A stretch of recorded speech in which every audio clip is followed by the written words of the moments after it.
La primera de estas escuelas sociológicas que se suele estudiar cuando entramos a sociología es la escuela funcionalista. El funcionalismo es una doctrina filosófica realmente que también se va a adentrar en los estudios psicológicos. Bueno, el funcionalismo existe casi en todos los estudios científicos de la humanidad. El funcionalismo, que fue abarcado con los estudios de Spencer y los estudios de Durkheim también, es una teoría sociológica que nos puede hacer mucho sentido ahora, pero que vamos a ver que eventualmente se va a caer. El funcionalismo lo que plantea es que la sociedad es un sistema conformado por subsistemas. Es como una red,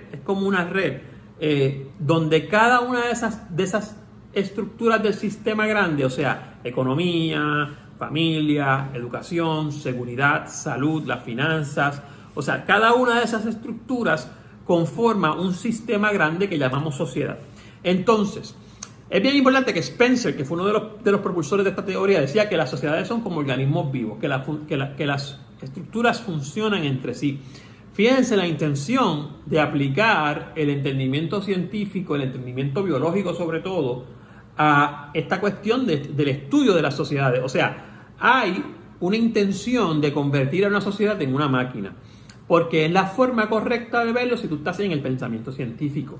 Entonces, como ya dije, esas estructuras que conforman esa sociedad grande siempre están en funcionamiento entre sí. O sea, la educación se relaciona con la seguridad, pero a la vez se relaciona con la salud, pero a la vez se relaciona con la educación, pero a la vez se relaciona con el sistema de finanzas del Estado. O sea, todas esas estructuras funcionan entre sí para ofrecer un funcionamiento óptimo de la sociedad. Ninguna está por encima de otra. O sea, los subsistemas se van adaptando poco a poco a los cambios unos con otros. Si algo cambia en el sistema de salud, poco a poco, ese cambio debe ser gradual, no debe ser repentino. Poco a poco las otras estructuras se van a ir adaptando. Es como un cuerpo humano, literalmente es como el cuerpo humano. Ellos presentan la sociedad como el cuerpo humano. Los cambios abruptos causan una disfunción en el sistema, lo ponen disfuncional. Por eso es que en un sistema funcionalista, en esta teoría funcionalista, se decía que los cambios no pueden ser abruptos, que no pueden ser, como dirían por ahí, de cantazo, porque si usted hace un cambio abrupto y de repente aniquila una de esas estructuras, el sistema se va a desbalancear y se podría hasta caer. Y muchos podemos entender que así funcionan las sociedades hoy en día, y es cierto. Lo que pasa es que la propuesta de esta gente era decir que la realidad sociológica de un grupo, de un país, de una nación, de un estado, de una sociedad, de una cultura, esa realidad social se construía a partir del funcionamiento óptimo de esa estructura. O sea, como la estructura está funcionando óptima o de manera óptima, todas sus subestructuras se están adaptando, ninguna manda más que otra, pues entonces lo que tenemos, lo que vemos, lo que observamos socialmente no es otra cosa que el resultado de ese funcionamiento óptimo, ideal diría yo, de la subestructura. La sociedad tiende al orden y a la integración. La mayoría está de acuerdo en que el sistema, en un sistema de valores básicos, o sea, la mayoría como Estado, estamos de acuerdo en que hay un sistema de valores básicos que hay que respetar, seguir y cumplir, y la desviación de ese sistema, y volvemos a la curva de distribución normal, la desviación no es normal y es disfuncional. Por eso en un sistema funcionalista tenemos estructuras que se encargan de normalizar a las personas, ya sea a la cárcel, ya sean los hospitales psiquiátricos, ya sean los programas de reformar a las personas o de rehabilitarlos, de llevarlos a esa norma. Foucault, uno de los filósofos más importantes del siglo XX, va a decir que incluso la psicología tiene una intención de normalizar a las personas, porque las personas que no están psicológicamente en el centro de esa curva necesitan llegar a ella. En otras palabras, una persona que tiene un diagnóstico grave de depresión no está normalizado y quiere vivir en esa normalidad. Y la psicología junto a la psiquiatría y un montón de ciencias más que se han vestido de ciencias normativas, o sea, de normalizar, para normalizar, lo que buscan es esa intención. Así que para saber cuáles son los componentes de ese subsistema y cómo funcionan, el señor Robert Merton va a hablar de cuáles son las funciones manifiestas y cuáles son las funciones latentes de cada una de esas estructuras. ¿Por qué? Porque él va a decir, fíjate, la escuela, por decir una estructura, la escuela, que pertenece al sistema de educación de un país, tiene una intención manifiesta que es educar. Pero tiene una función latente. Y vean aquí los conceptos de manifiesto y latente, tal y como los decía Freud en el psicoanálisis. Manifiesto es lo que tú ves, latente es lo que está un poco oculto, pero que también está sucediendo.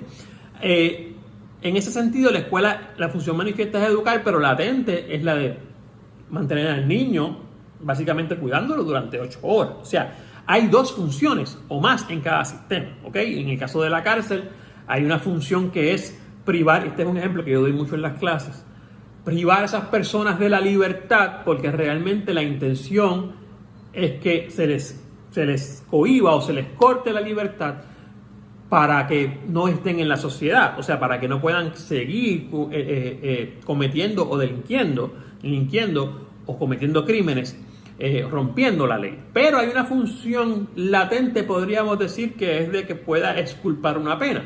Claro, hay la función latente, y esto es otra de las cosas que toca Foucault cuando habla del aspecto de la criminología.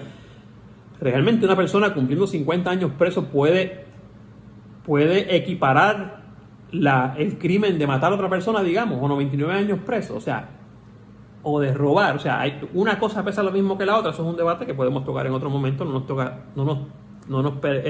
nos es pertinente tocarlo en esta clase. Así que no lo vamos a tocar aquí. Pero por ahí van las cosas. Ahora, este sistema funcionalista tiene varias críticas.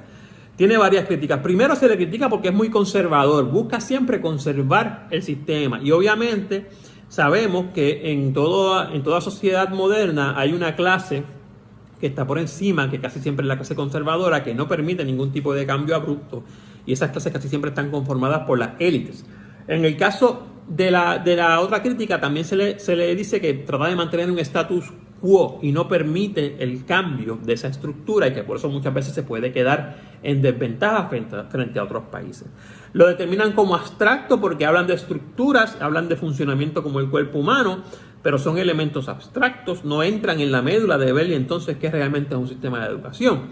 Y son alejadas del individuo porque realmente ven, como dije, las subestructuras no toman en cuenta las intenciones del individuo, sino que las intenciones de ese grupito que va a conformar un grupo mayor.